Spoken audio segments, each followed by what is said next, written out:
On 8th of May 2026, one of the most significant overhauls to the Executive Condominium policy in Singapore was announced. I've had many clients coming up to me to ask how would this impact them. So I think that the real impact goes beyond just whether you are looking to buy an EC today. I think it affects both upgraders, it also affects both EC as well as private condominium owners. So let's talk about it today.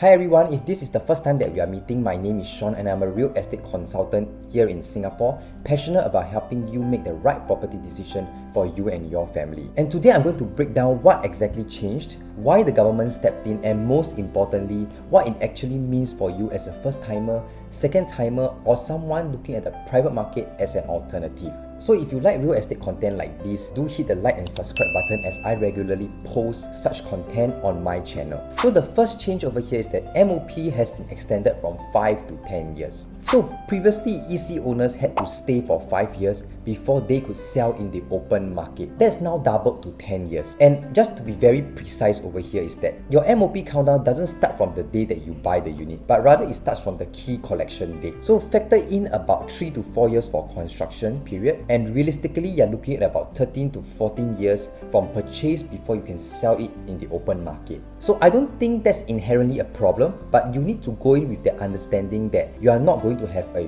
5-year flip kind of mindset. But I think you need to enter in with that understanding. So what does the 10-year MOP actually achieve? Firstly, it reinforces genuine long-term home ownership. It reduces speculative purchases and it meaningfully delays the exit timeline for anyone who was treating EC like a quick asset play. So I think that's what the government intended initially for ECs. So for someone buying EC as a long-term home, I think that shouldn't be a problem. So the government is actually essentially trying to filter for genuine homeowners. On the second part of this change is that the foreign buyer restriction has been extended from 10 to 15 years. So once it has been privatized, foreigners used to be able to buy resale ECs after a 10-year wait. So that's now changed to 15 years. If you ask me about its honest impact, I think it's quite minimal because foreigners buying any resale condo in general is already paying 60% ABSD. So this change doesn't meaningfully shift the needle for them. Second change is that the first timer priority quota jumps from 70% to 90%. So this is one of the biggest changes for buyers. So 9 out of 10 units at any new EC launch that are now under this new policy will now be reserved for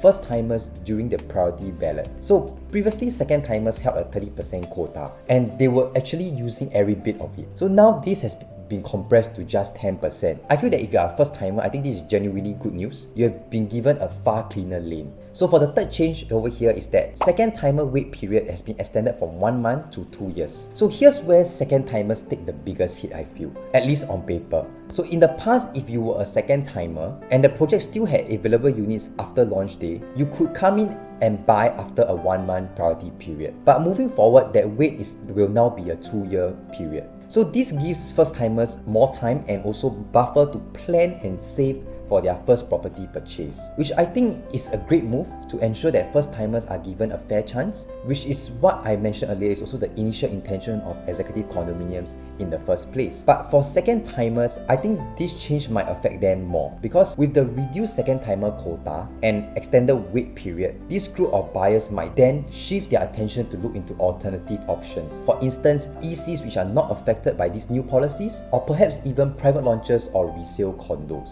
So if you are a first timer, this is genuinely good news, I feel. You will now have a much cleaner lane, no more being outrun by the second timers. But here is something worth noting as well, because I think that this is important for managing expectations as well, because second timers are now so restricted at launch, so the initial take-up rates at new ECs are likely to be more moderate as what you see today. So don't be alarmed that if you see a new EC project not fully sold on launch day. That doesn't mean that the project is weak. It means that the pool of eligible buyers at the moment is smaller by design, and the absorption will happen over time. And the fourth change here is that the deferred payment scheme has been removed for new GLS EC sites. Under the deferred payment scheme, you pay 20% upfront and you defer part of the loan closer to the key collection date. So there will be no monthly installments during the construction phase, which is clean and simple, especially if you still are servicing a HDB loan. But under these new rules, all new EC launches from freshly awarded GLS sites will move to normal progressive payments, the same model as what you see in the private market. So under the progressive payment scheme, you will pay in milestone tranches as the building progressively goes up. So monthly installments kick in immediately. So if you still own your HDB, you are potentially running 2 mortgages at the same time during the construction period. But I think here's the silver lining that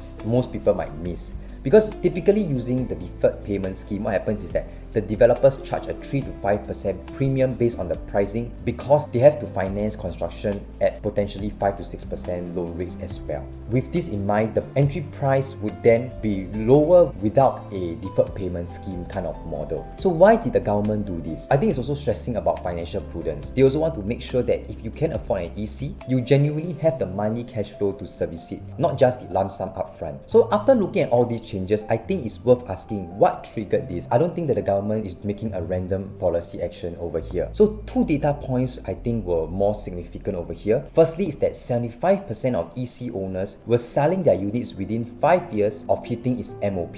So ECs were meant to be subsidized housing for genuine long-term homeowners. What the data showed over here is that it had become a popular short-term investment vehicle or a stepping stone. Number 2 is that the number of first-timers were also reduced. So back in 2020, first-timers made up about 50% of EC buyers. By the time we get to more recent launches, that number had dropped somewhere between 30 to 40%. Why is that so? Because second-timers who already had HDB profits in their pocket were coming in and out-competing first-timers who were still trying to put together their down payment. So that is actually opposite of what EC is supposed to be. In totality, these two signals, basically like fast flipping or first-timer exclusion, are exactly why the government decided to step in with these 5 changes. So now let me shift the perspective for a moment to look at what it means for developers moving forward, because I think understanding the developer impact might actually help you make a better decision as a buyer. So I think the effects for developers split clearly into 2 time horizons, basically the short term as well as the long term. So if you look at the short term for 2026 and 2027 EC launches, which are already in the pipeline from GLS sites awarded before 8th of May, the picture is quite positive for buyers.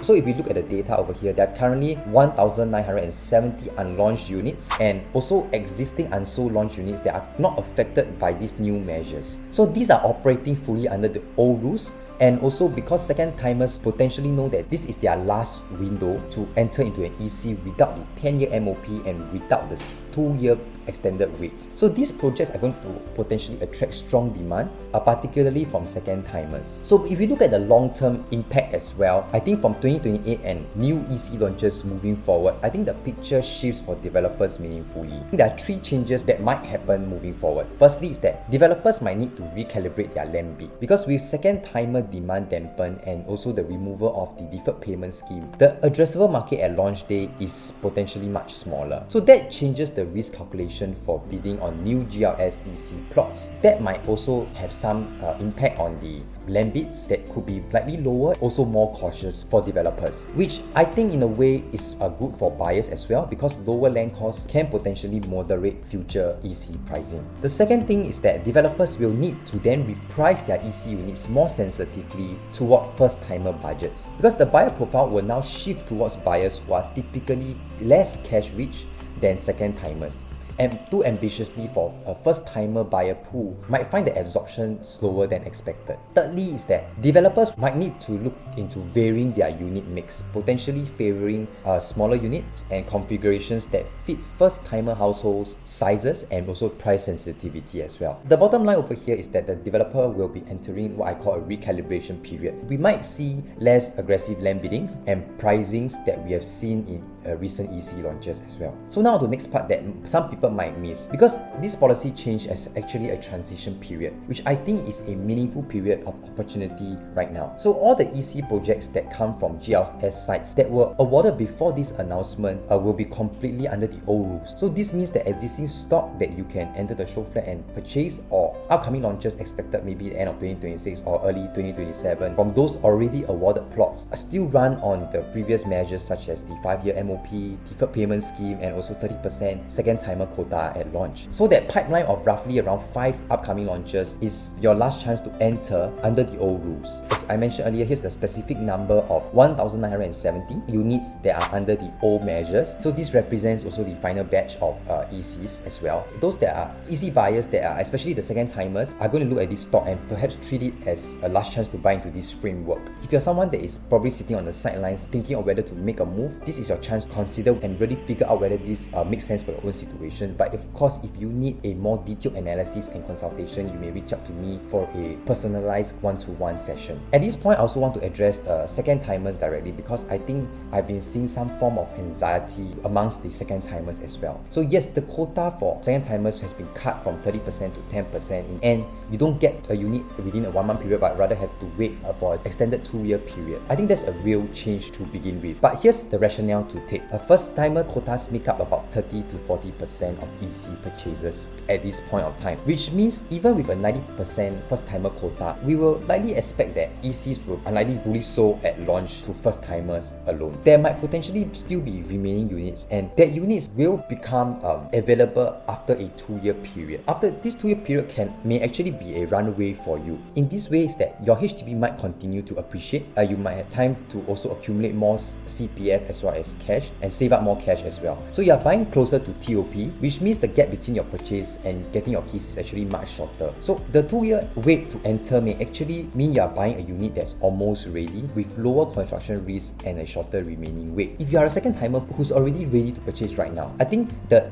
existing balance stock and also upcoming ECs that are under the old rules are your play. There are also existing EC options which are ranging within the 1.5 million range for a 3-bedder. If you are keen to explore, you can reach out to me. I can share more details with you as well. So there's also one more angle that you can explore, which is also the private market. There's also a pool of second timers, especially those who find that their income is slowly exceeding the EC ceiling, or those that just don't want to wait the 2-year period. They are potentially going to pivot towards the mass market private condos. Here's why the private market might actually work better for some of them, because currently EC loans sit under the mortgage servicing ratio, or what we call MSR in short, which is capped at 30% of gross income. However, for private properties, their loans fall under what we call TDSR, which is the total debt servicing ratio, which is capped at 55% instead. So that's actually a significantly larger borrowing capacity, which means actually matters a lot when you're trying to upgrade. And if we look at the average PSF gap between a new EC and a mass market private condos, is currently standing at about 24%. So that's still quite a meaningful kind of spread. So there are private projects in the OCR and perhaps even the RCR where developers secured lower land costs years ago. Some of them are launching at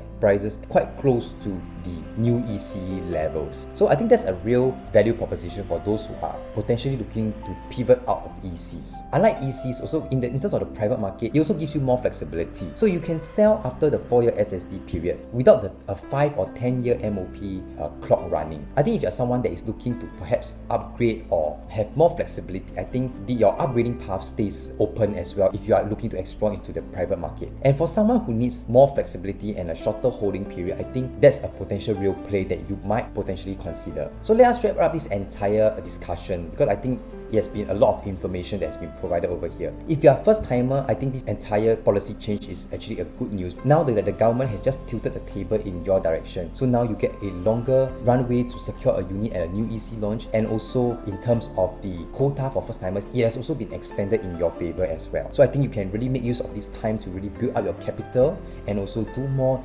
of your financial planning as well as your timeline planning. As for second timers, especially those that are ready to buy today, the clock is ticking in terms of those that are looking for existing stock. So there are still existing projects and also upcoming EC launches under the old policy that you still can potentially buy into. Once those are gone, then the new upcoming ECs will then be under the new framework. And then if you are someone that is wondering whether the private market actually makes more sense for you in your current situation, this can potentially be an avenue that you can seriously look into right now, especially with some of the pricing that we are seeing in the mass market. At this point, I hope that this video has help you to think more clearly about what's happening in the EC market. And whatever season you are in right now, be it a first timer or an upgrader, don't make this decision in a vacuum, or don't make it based on panic, but make it based on a proper financial timeline with proper advice, of course. So you may reach out to me at my number 87930168 for a more detailed consultation as well as personalized